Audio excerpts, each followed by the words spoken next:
उद्योगपव भगवद्यानपव सप्तनवतितमोऽध्याय। कण्व मुनि का दुर्योधन को संधि के लिए समझाते हुए मातलिका उपाख्यान आरंभ करना। वैशंपायन उवाच। वैशंपायन जी कहते हैं, जन्मेजय, जमदग्निनंदन परशुराम का यह वचन सुनकर भगवान कण्व मुनि ने भी कौरव सभा में दुर्योधन से यह बात कही। 1 कण्व बोले, राजन, जैसे लोक पितामह ब्रह्मा अक्षय और अविनाशी हैं, उसी प्रकार वे दोनों भगवान नर नारायण ऋषि भी हैं। 2 आदित्य के सभी पुत्रों में अथवा संपूर्ण आदित्यों में एकमात्र भगवान विष्णु ही अजेय, अविनाशी, नित्य विद्यमान एवं सर्वसमर्थ सनातन परमेश्वर है। 3 अन्य सब लोग तो किसी निमित्त से मृत्यु को प्राप्त होते ही हैं। चंद्रमा, सूर्य, पृथ्वी, जल, वायु, अग्नि, आकाश, ग्रह तथा नक्षत्र, ये सभी नाशवान हैं।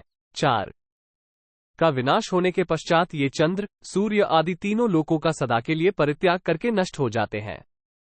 फिर सृष्टिकाल में इन सब की बारंबार सृष्टि होती है। 5 इनके सिवा ये दूसरे जो मनुष्य, पशु, पक्षी तथा जीवलोक में विचरने वाले अन्य तिर्यग्योनि के प्राणी हैं, वे अल्पकाल में ही काल के गाल में चले जाते हैं।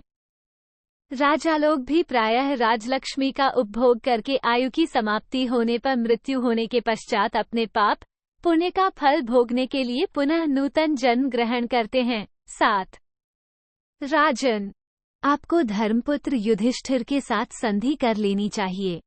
मैं चाहता हूं कि पांडव तथा कौरव दोनों मिलकर इस पृथ्वी का पालन करें। 8 पुरुषरत्न सुयोधन, तुम्हें यह नहीं मानना चाहिए कि मैं ही सबसे अधिक बलवान हूं, क्योंकि संसार में बलवानों से भी बलवान पुरुष देखे जाते हैं। 9 कुरुनंदन, बलवानों के बीच में सैनिक बल को बल नहीं समझा जाता है। समस्त पांडव देवताओं के समान पराक्रमी हैं, अतः वे ही तुम्हारी अपेक्षा बलवान हैं।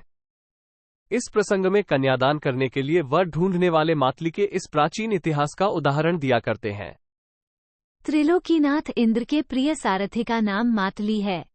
उनके कुल में उन्हीं की एक कन्या थी, जो अपने रूप के कारण संपूर्ण लोकों में विख्यात थी। 12 वह देवरूपिणी कन्या गुणकेशी के नाम से प्रसिद्ध थी।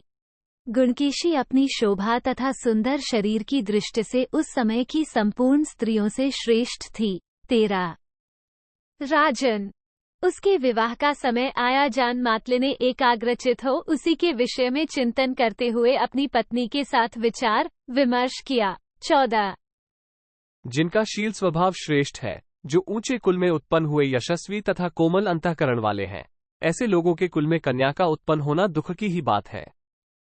कन्या मातृकुल को, पितृकुल को तथा जहां वह ब्याही जाती है उस कुल को, सत्पुरुषों के इन तीनों कुलों को संशय में डाल देती है। 16 मैंने मानव दृष्टि के अनुसार देवलोक तथा मनुष्यलोक दोनों में अच्छी तरह घूम फिर कर कन्या के लिए वर का अन्वेषण किया है, पर वहां कोई भी वर मुझे पसंद नहीं आ रहा है। 17 कण्व मुनि कहते हैं, मातली ने वर के लिए बहुत से देवताओं, दैत्यों, गंधर्वों और मनुष्यों तथा ऋषियों को भी देखा, परंतु कोई उन्हें पसंद नहीं आया। 18 तब उन्होंने रात में अपनी पत्नी सुधर्मा के साथ सलाह करके नागलोक में जाने का विचार किया।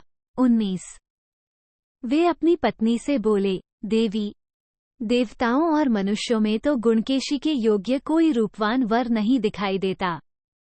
नागलोक में कोई उसके योग्य वर अवश्य होगा। 20 सुधर्मा से ऐसी सलाह करके मातली ने इष्टदेव की परिक्रमा की और कन्या का मस्तक सूंघकर रसातल में प्रवेश किया। 21 इति श्रीमहाभारते उद्योगपर्वणि भगवद्यानपर्वणि मातलीवरान्वेषणे सप्तनवतितमोऽध्याय। 97 इस प्रकार श्रीमहाभारत उद्योग पर्व के अंतर्गत भगवद्यानपर्व में मातली के वर खोजने से संबंध रखने वाला 97वां अध्याय पूरा हुआ। 97